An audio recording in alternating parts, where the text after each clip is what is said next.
Hi friends, welcome to my channel. ఈ రోజు video చాలా ఇంట్రెస్టింగ్గా ఉందండి. వీడియోని ఎక్కడ స్కిప్ చేయకుండా ఎండ్ వరకు చూసేయండి.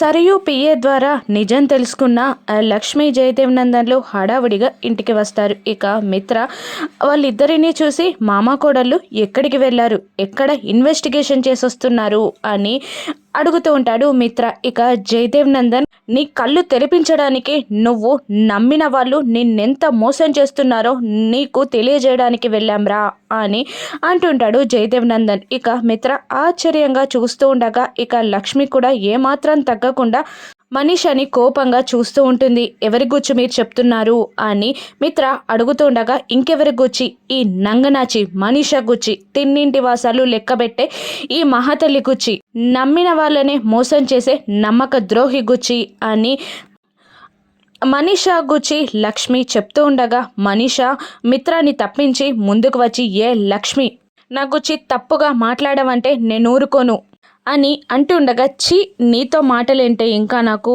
అని అంటూ మనీషా చెంపని పగలగొడుతుంది లక్ష్మి. నువ్వు చేసే నీచ కార్యాలన్నీ బయటపడిపోయాయి అని అంటూ ఉంటుంది లక్ష్మి. ఇక మిత్ర షాకింగ్గా, ఆధారాలు లేకుండా అలా నిందలు వేయకు లక్ష్మి అని అంటూ ఉంటాడు మిత్ర. నా దగ్గర అన్నిటికి సంబంధించిన ఆధారాలు ఉన్నాయండి. ఒక్కటి కాదు, ఈ మనీషా 100కి పైగా తప్పులు చేసింది. మొదటి నుంచి ఈ మనీషా తప్పులు చేస్తూనే వచ్చింది.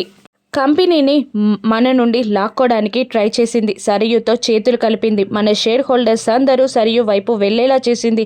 ఆ తర్వాత కంపెనీ టెండర్ విషయంలో అదే పని చేసింది. టెండర్ని లీక్ చేసి సరియుతో చేతులు కలిపింది. అంతేకాదు, క్వారీలో అయిన యాక్సిడెంట్లో సరియుతో చేతులు కలిపి యాక్సిడెంట్ చేసింది అని అంటూ మీకు నాకు వ్యతిరేకంగా చాలా ప్లాన్స్ వేసింది. అంతేకాదు, మీ జీవితం నుండి లక్కీని దూరం చేయడానికి పార్వతిని ఎంటర్ చేసింది. పార్వతి ద్వారా లక్కీని మీకు దూరం చేసి లక్కీని బీహార్ గ్యాంగ్కి అమ్మేయాలని చూసింది అని అనగానే మిత్ర కోపంగా కళ్ళు తెరుస్తాడు. ఆ మాటతో కోపంతో ఊగిపోతూ ఉంటాడు మిత్ర. సరియుతో చేతులు కలిపి ఇన్ని దారుణాలు చేసింది. అంతేకాదు, ఆ లాయర్కి పార్వతికి డబ్బులు ఇవ్వడానికే ఆ లక్కీ హారాన్ని కొట్టేసి ఆ నేరాన్ని జాను మీద వేసి సరియుకి హారాన్ని ఇచ్చింది.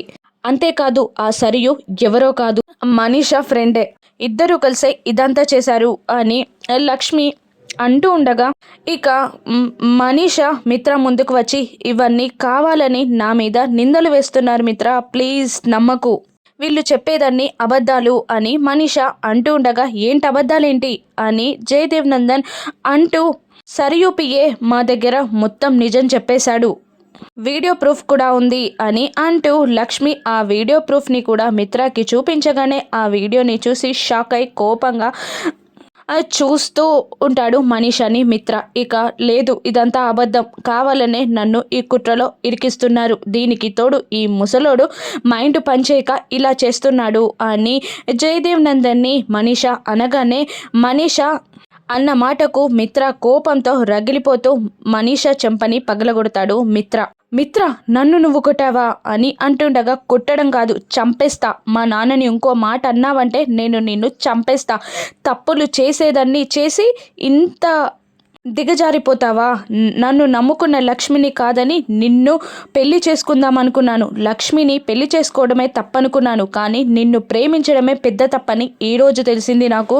నువ్వు ఎన్ని తప్పులు చేసినా క్షమించేవాణ్ణి, కానీ లక్కీని నా జీవితం నుండి నువ్వు తొలగించాలి అనుకున్నావు, ఇక నిన్ను క్షమించను, ఇక్కడ నుండి వెళ్ళిపో అని అంటూ ఉండగా, లేదు, నేనే తప్పు చేసినా నీకోసమే చేశాను, నీ జీవితం నుండి లక్కీని లక్ష్మిని దూరం చేయడానికి మాత్రమే చేశాను, అంతకు మించి నేనేమి చెయ్యలేదు. అంతేకాదు, నాకు ఈ తప్పులన్నిట్లో మీ పిన్ని కూడా పార్ట్నరే, మీ పిన్ని సహాయంతో నేను ఇవన్నీ చేశాను అని అనగానే అందరూ దేవయానిని కోపంగా చూస్తూ ఉంటారు.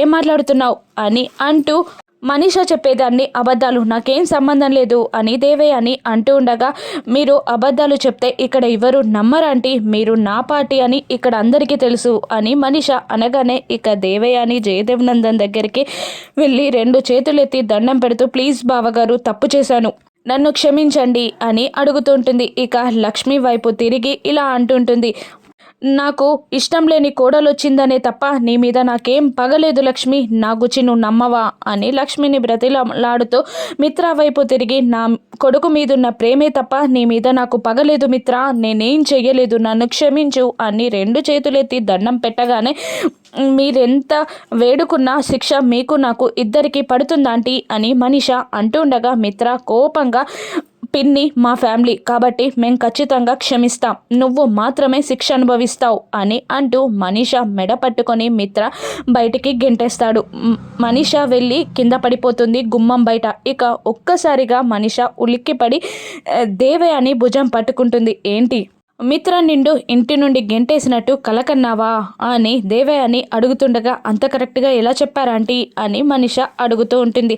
నువ్వు ఉన్నట్టుండి నిలబడే ఉలిక్కి పడితే ఆ మాత్రం అనుమానం రాదా, అయినా కలలో నిన్నే గెంటేశారా, నీతో పాటు నన్ను గెంటేశారా అని దేవయాని అడుగుతుండగా సైలెంట్గా ఉండిపోతుంది మనీష. ఇక అప్పుడే లక్ష్మీ జయదేవ్ నందన్లు ఇంట్లోకి వస్తూ ఉంటారు. ఇక మిత్ర ఏంటి మామ కోడళ్ళు ఎక్కడికి వెళ్ళారు అని అడుగుతూ ఉండగా సైలెంట్గా ఉండిపోతారు లక్ష్మీ జయదేవ్ నందన్. ఏంటి మళ్ళీ ఇన్వెస్టిగేషన్ చేశారా, కొండ తవ్వి ఎలుకని తెచ్చారా, ఏనుగుని తెచ్చారా అని మిత్ర ఎగతాళిగా మాట్లాడుతూ ఉండగా, మేమే ఇన్వెస్టిగేషన్ చేయడానికి వెళ్ళలేదు, మామయ్య గారికి హెల్త్ బాగా లేకపోతే హాస్పిటల్లో చూపించడానికి వెళ్ళాం అని అంటూ ఉండగా కంగారుగా మిత్ర జయదేవ్ నందన్కి దగ్గరికి వచ్చి, ఏమైంది నాన్న అని అడుగుతుండగా, చెస్ట్లో కాస్త పెయిన్ వచ్చింది, చూపించుకోవడానికి వెళ్ళాను, పర్లేదు అని అంటూ వెళ్ళిపోతాడు. ఇక లక్ష్మి జానుతో పదజాను అని అంటూ లోపలికి వెళ్ళిపోతుంది. ఇక మిత్ర మనీష దేవయానిలని అనవసరంగా టెన్షన్ పడి నన్ను టెన్షన్ పెట్టారు అని అంటూ వెళ్ళిపోతారు. ఏంటి లక్ష్మి ఇంత సైలెంట్గా ఉందేంటి, సునామీ వచ్చే ముందు సైలెన్స్ లాగా ఉంది అని దేవయాని మనీష ఇద్దరు టెన్షన్ పడుతూ ఉండగా, ఇప్పటికైతే తప్పించుకున్నాం అని దేవయాని అంటూ, నిజంగానే లక్ష్మికి నిజం తెలిసిందా, సరియు తప్పు చెప్పిందా అని అంటుండగా, లేదంటే ఎక్కడేదో జరిగినట్టు నాకు అనిపిస్తుంది అని మనీష అంటుంటుంది. మరోవైపు లక్ష్మి జయదేవ్ నందన్ దగ్గరికి వచ్చి, థ్యాంక్ యూ మామయ్య, నేను చెప్పినట్టు విన్నందుకు, మీ నోటికి తాళం వేసినందుకు క్షమించండి అని అంటూ ఉంటుంది లక్ష్మి. ఇక నిజం తెలుసుకొని ఇంటికి బయలుదేరేటప్పుడు లక్ష్మి జయదేవ్ నందన్తో ఈ నిజాలన్నీ మిత్రకు చెప్పొద్దు అని అంటూ ఉండగా, ఎందుకమ్మా అని అడుగుతూ ఉంటాడు జయదేవ్ నందన్. ఇక లక్ష్మి, లేదు, ఒక మనీష అయితే ఈ నిజం చెప్పేవాళ్ళం, కానీ మనీషతో పాటు అత్తయ్య గారు కూడా ఇందులో ఇన్వాల్వ్ అయ్యున్నారు. ఇక తల్లి తప్పు చేసింది అని తెలిస్తే వివేక్ తట్టుకోలేడు, అత్తయ్య గారు బయటికి వెళ్ళిపోతే వివేక్ కూడా వెళ్ళిపోతాడు, కాబట్టి కుటుంబం ముక్కలవుతుంది, కుటుంబం పరువు. అత్తయ్య గారు వివేక్ని దృష్టిలో పెట్టుకొని ఈ నిజం చెప్పొద్దంటున్నాను ప్లీజ్ అని అనగానే ఇక జయదేవ్ నందన్ సైలెంట్గా ఉండిపోతాడు. ఇక ఈ నిజం నీ జీవితాన్ని ఎక్కడ తగలబెడుతుందో అని నాకు భయంగా ఉందమ్మా అని జయదేవ్ నందన్ లక్ష్మితో అంటూ ఉంటాడు. ఇక అసలు మిత్రకి ఎప్పటికి నిజం తెలుస్తుంది, ఇప్పుడు మనీషకి లక్ష్మి ఇవ్వబోయే కోటింగ్ ఏంటో రాను ఎపిసోడ్స్లో చూద్దాం. Thank you for watching.